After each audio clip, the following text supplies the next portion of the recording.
Assalamualaikum warahmatullahi wabarakatuh. Selamat datang di channel YouTube saya.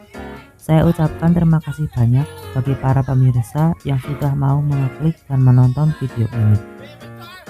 Pada kesempatan kali ini, saya akan mencoba membawakan sebuah topik yang berjudul game online atau permainan dalam jaringan. Mulai dari awal game online di Indonesia, rating usia untuk bermain sebuah game, dampak positif dan dampak negatif jika seseorang bermain game yang terlalu berlebihan, dan lain sebagainya. Yuk kita bahas.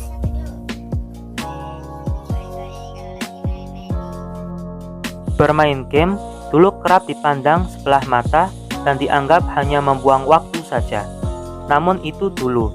Seiring dengan perkembangan teknologi yang kian pesat, bermain game ini tak hanya menjadi sebuah aktivitas untuk mengisi waktu luang, tetapi bagi beberapa orang merupakan sebuah profesi yang cukup menjanjikan, dengan pendapatan bisa mencapai miliaran rupiah. Di tanah air pun banyak sosok yang berhasil meraih kesuksesan dari game. Contohnya ada Hansel Ferdinand, seorang pemain Counter-Strike Global Offensive atau yang biasa dikenal dengan CSGO, yang kini berkarir di negeri Paman Sam dan memiliki kekayaan mencapai 168,7 ribu US dollar atau sekitar 2,3 miliar rupiah yang didapatkan dari berbagai kompetisi e-sport. Selain kemajuan teknologi dan makin canggihnya perangkat pendukung untuk bermain game, semakin banyaknya kompetisi game profesional jadi salah satu faktor meningkatnya tren gamer di kalangan masyarakat, terutama kalangan muda. Di Indonesia, kejayaan game online mulai terasa ketika memasuki awal tahun 2000-an. Saat itu, game yang dimainkan dengan perangkat komputer seperti Dota, League of Legends, hingga StarCraft mengalami perkembangan yang pesat. Turnamen-turnamen besar pun mulai diselenggarakan dengan hadiah yang sangat menggiurkan, mulai dari perangkat game terbaru hingga uang tunai. Hingga pada tahun 2018, bertepatan dengan perhelatan Asian Games, e-sport secara resmi diperkenalkan sebagai salah satu cabang olahraga yang dipertandingkan. Saat itu, Asian Games menyajikan 6 game yang diperlombakan, antara lain Arena of Valor, Clash Royale, Hearthstone, StarCraft, PES 2018, dan LOL. Dengan berbagai keuntungan yang disuguhkan, bukan tidak mungkin di masa depan gamers menjadi salah satu profesi yang paling diminati. Tapi sampai ke tahap yang lebih tinggi dan bisa meraih kesuksesan yang diimpikan, tentu kita harus lebih serius terjun ke dalam dunia game. Salah satunya dengan mengupgrade perangkat yang dapat mendukung kegiatan kita saat bermain game, seperti laptop. Ya, untuk menunjang kegiatan ngegame, laptop yang kita gunakan tentu harus memiliki prosesor berkecepatan tinggi, media penyimpanan yang besar, dan resolusi layar yang tajam. Bukan tanpa alasan, sebab kebanyakan game yang dimainkan di perangkat komputer memang membutuhkan memori besar dan resolusi grafis yang tinggi. Situ, di bawah itu.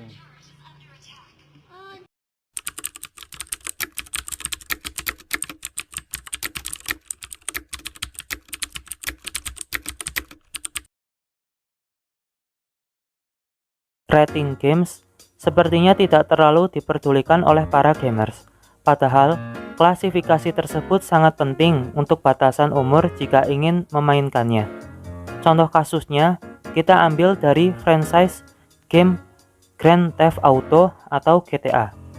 Banyak anak di bawah umur 17 tahun ke bawah memainkan game ini. Padahal, Grand Theft Auto atau GTA adalah game yang hanya boleh dimainkan oleh para orang dewasa.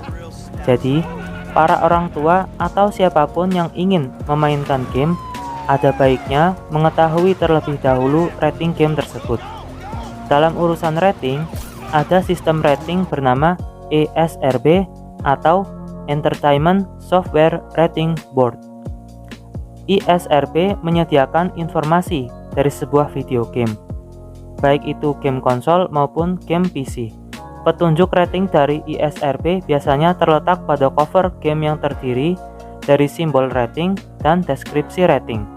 Kegunaan dari ISRB sendiri adalah membantu para gamers dalam memilih game yang tepat untuk rentan usianya. Jadi, sudah siap tentang pembahasan macam-macam rating? Yuk kita bahas. Pembahasan yang pertama, yakni Early Childhood atau disingkat EC. Rating Early Childhood dikhususkan untuk anak usia 3 tahun ke atas. Pada permainan dengan rating ini, tidak ada konten yang perlu dikhawatirkan oleh para orang tua. Beberapa game dengan rating Early Childhood diantaranya Care Bears, Sesame Street, dan Blue's Clues. Yang kedua, Everyone atau dengan singkatan huruf I. Siapapun yang berusia 6 tahun ke atas boleh memainkan game dengan rating Everyone ini. Rating Everyone biasanya mengandung unsur kekerasan ringan, kartun, fantasi, dan bahasa kasar yang ringan. Beberapa contoh gamenya adalah Pro Evolution Soccer atau yang biasa kita kenal PES. Kemudian ada National Football League dan lain sebagainya. Yang ketiga yakni Everyone 10 Plus atau disingkat dengan huruf E10 Plus.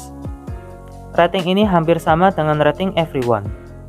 Hanya saja memiliki fitur kekerasan yang lebih berat, tetapi masih dalam taraf yang normal dan boleh dimainkan siapapun yang berusia di atas 10 tahun. Yang keempat ada Teen dengan singkatan huruf T.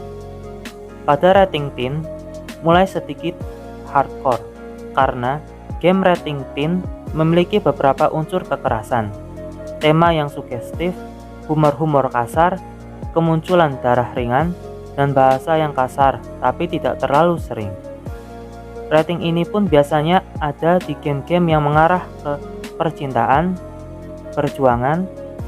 Contoh gamenya adalah Final Fantasy, Suikoden, dan hampir semua game RPG atau role playing game memiliki rating kategori ini. Selanjutnya ada Mature dengan singkatan huruf M. Untuk para orang tua, khususnya yang memiliki anak berusia di bawah 17 tahun, dilarang membelikan game ini kepada anak karena memiliki unsur kekerasan, darah, bahasa yang kasar, dan tema gameplay yang cukup kompleks, serta eksploitasi seksual ringan. Contohnya yang ada di franchise game Grand Theft Auto atau GTA, dan game-game lain yang sering mengeksploitasi bagian tubuh manusia. Selanjutnya ada Adult Only. Rating Adult Only hanya boleh dimainkan oleh seseorang yang memiliki usia di atas 18 tahun. Bahkan, ada beberapa negara yang mewajibkan memiliki umur di atas 21 tahun jika ingin memainkan game dengan klasifikasi ini. Permainan dengan rating Adult Only mengandung unsur kekerasan yang kental, darah, bahasa yang kasar, tema yang kompleks, dan tentu saja pornografi. Beberapa game dengan rating ini adalah Manhunt, Singles, dan masih banyak yang lainnya. Kemudian ada rating pending yang disingkat RP. Selain chat yang sering pending karena jaringan jelek, game juga memiliki rating pending atau RP, yang berarti game tersebut masih belum dirilis dan hanya muncul dalam trailer maupun iklan. Jadi belum ada di pasaran, makanya ratingnya di pending. Sekarang sudah tahu kan tentang macam-macam rating pada sebuah game? Mulai sekarang, kita khususnya para orang tua harus lebih bijak dalam memilih game yang akan dimainkan ya.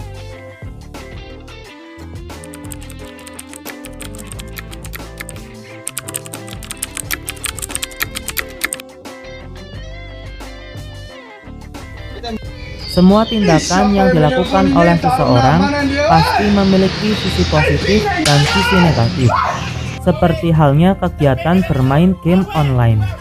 Hal ini sebenarnya dipengaruhi oleh sudut pandang yang berbeda-beda. Selama ini, sebagian besar orang tua akan melihatnya dari satu sisi saja, sehingga kegiatan ini akan terlihat kurang baik. Pada dasarnya, dampak bermain game tidak selalu jelek. Anda hanya perlu melihatnya dari sisi yang berbeda dari biasanya. Selain itu, dipengaruhi juga oleh perkembangan teknologi yang membuat sebagian besar anak-anak hingga orang dewasa suka permainan seperti ini. Lalu, apakah bermain game online memiliki dampak yang baik? Berikut ini ada 5 dampak positif dari bermain game online. Yang pertama, menambah aktivitas otak. Salah satu dampak positif game online yang bisa Anda rasakan yaitu menambah dan mengasah aktivitas otak. Tentu saja, pada setiap permainan dibutuhkan konsentrasi yang tinggi agar dapat fokus mencapai skor tertinggi. Selain itu, sambil menyelesaikan misi dibutuhkan strategi yang tepat sehingga memaksa otak untuk mencari inovasi agar dapat menang melawan musuh. Yang kedua, melatih rasa sportivitas terhadap lawan. Pengaruh game online yang selanjutnya yaitu dapat melatih rasa sportivitas kepada lawan. Hal ini dapat membuat Anda lebih siap menerima kekalahan tanpa rasa putus asa ataupun kemenangan dengan rendah hati. Cara seperti ini dapat membuat Anda bermain lebih jujur mengikuti aturan yang berlaku. Yang ketiga, mengasah kemampuan kerjasama sebagai tim. Di dalam area permainan online, seringkali dibutuhkan kerjasama tim untuk mendapatkan sebuah kemenangan dan bonus.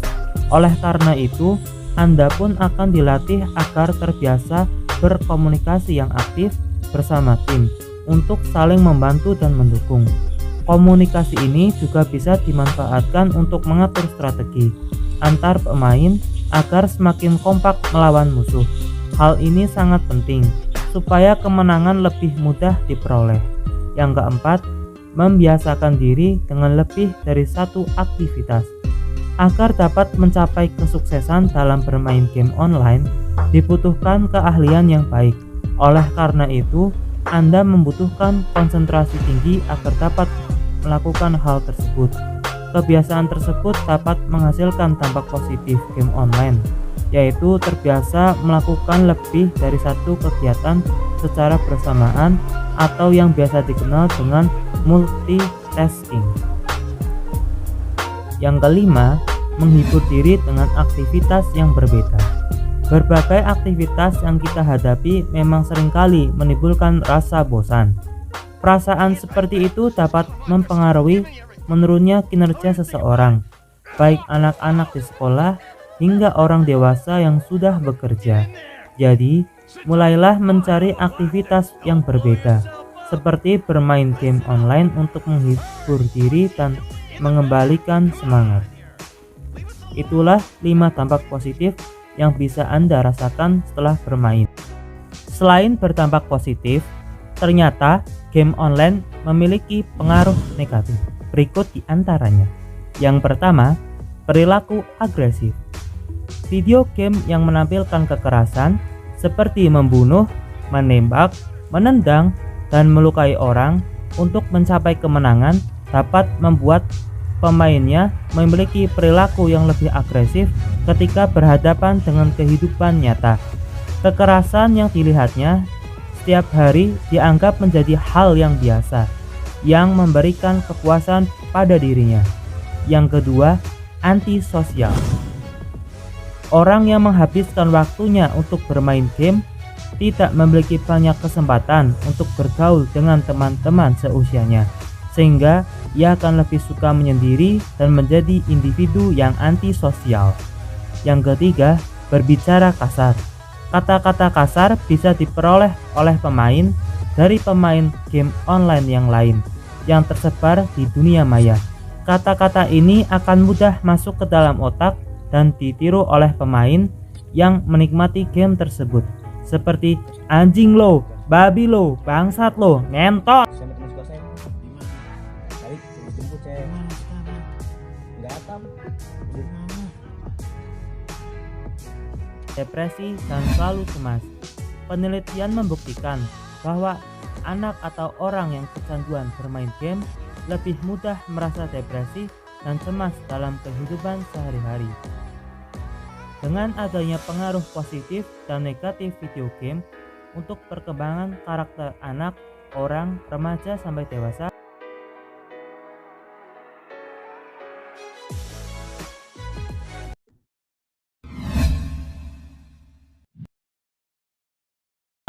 Allah